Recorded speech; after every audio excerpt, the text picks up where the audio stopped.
Dan Assalamualaikum, nama saya Nur Cahaya bin Saman dan hari ini saya akan membentangkan tentang permainan yang telah saya cipta, iaitu Feed the Jar, yang berkaitan dengan analisis masalah dan juga pembuatan keputusan. So, macam mana nak main game ni? Game ni memerlukan satu balang, bola pimpong, batu dan juga beras.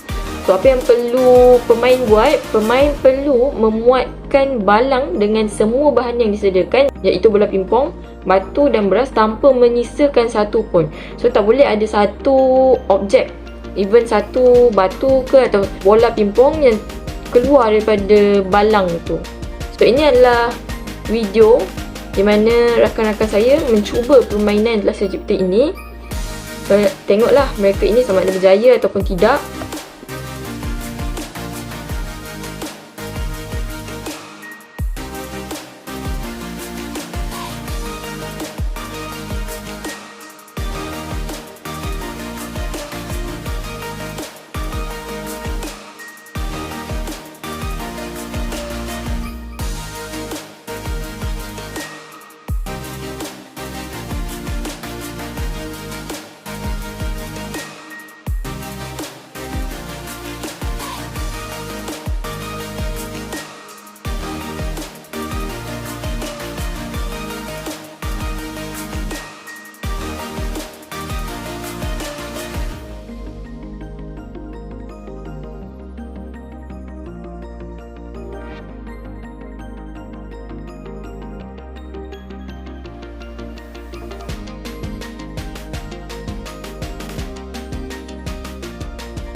Baiklah, terlebih dahulu saya ingin menjelaskan tentang jenis masalah yang terdapat dalam permainan ini yang perlu diselesaikan oleh semua pemain.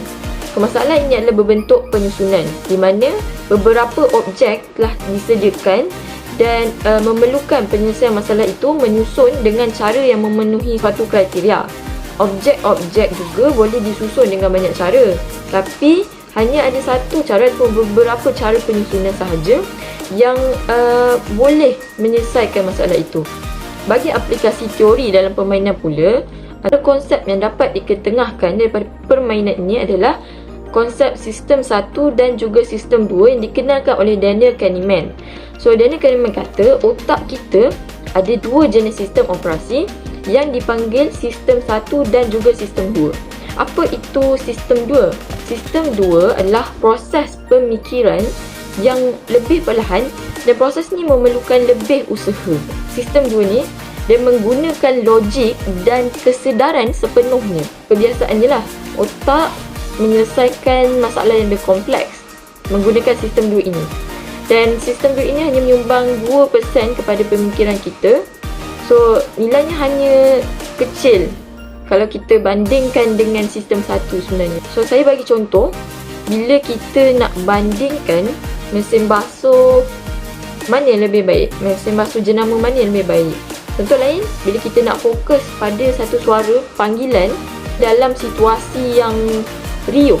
contohlah masa dalam keramaian, dalam satu event kawan kita panggil, jadi kita nak fokus dekat suara, nak cari suara kawan kita tu, nak dengar dengan jelas, kita memerlukan penggunaan perhatian yang lebih. Jadi ketika itu sistem 2 ambil alih peranan otak kita. Sistem 1, apa pula yang dipanggil sebagai sistem 1 ni? Sistem 1 adalah satu proses pemikiran yang lebih cepat, automatik, intuitif dan hanya memerlukan sedikit usaha. Sistem ini berlaku tanpa sedar dan ianya bersifat tindak balas emosi terhadap satu rangsangan ataupun situasi. Dan ianya menyumbang sebanyak 98% kepada penentuan keputusan kita. Jadi ini satu percentage yang besar dan kebanyakan pemikiran kita memang menggunakan sistem 1 ini. Contohnya memandu di jalan yang kosong, menjawab soalan mudah matematik seperti 2 tambah 2, 3 tambah 3, benda yang mudah. So, sistem 1 ni, inilah sistem yang diaplikasikan oleh pemain sebenarnya untuk menyelesaikan masalah dalam permainan ini. Mereka menggunakan sistem ini untuk berfikir macam mana nak muatkan semua objek, ketiga-tiga objek tadi dalam satu balang tanpa menyisakan satu pun objek di luar. Sebenarnya sistem 1 ini adalah sistem yang hebat. Dia sebenarnya bagi kita manfaat. Contohnya macam bila mana sistem 1 ini tak ada, manusia akan jadi keletihan. Sebab kita perlu sentiasa berfikir dengan tenaga yang banyak. Kemudian manusia juga akan berada di dalam bahaya bila mana sistem 1 ini tak ada pada diri kita, pada otak kita. Kenapa? Contohlah, ada pokok nak jatuh, pokok nak tumbang. So sebelum kita ambil keputusan untuk nak mengelak tu, kita buat kira-kira diameter pokok dulu. Berapa milisaat dia jatuh, berapa diameter dia, berapa panjang dan ketinggian dia kan. So benda tu lambat jatuh, kita pun dah mati, baru tak boleh nak buat apa dah kan. Hanya sistem 1 ini dia menggunakan mental shortcut. Dan antara salah satu mental shortcut adalah heuristik.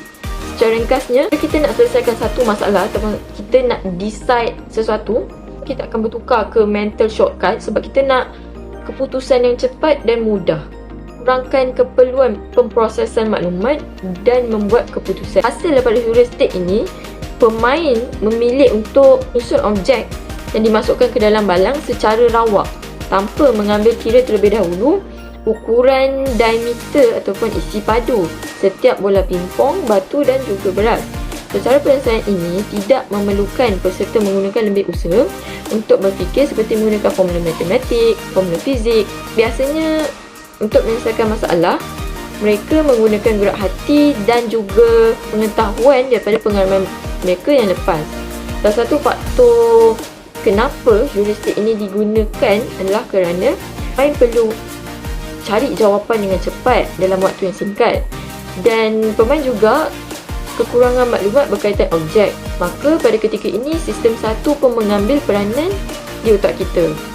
Dan hasilnya seperti yang kita lihat di video-video percubaan permainan itu tadi, banyak cubaan pemain yang gagal. Kerana apa? Kerana heuristik ini cenderung, memang dia mudah dan cepat, tapi dia cenderung untuk memberikan jawapan yang tidak tepat kerana ianya dipengaruhi oleh bias. Itu sahaja daripada saya. Sekian, terima kasih.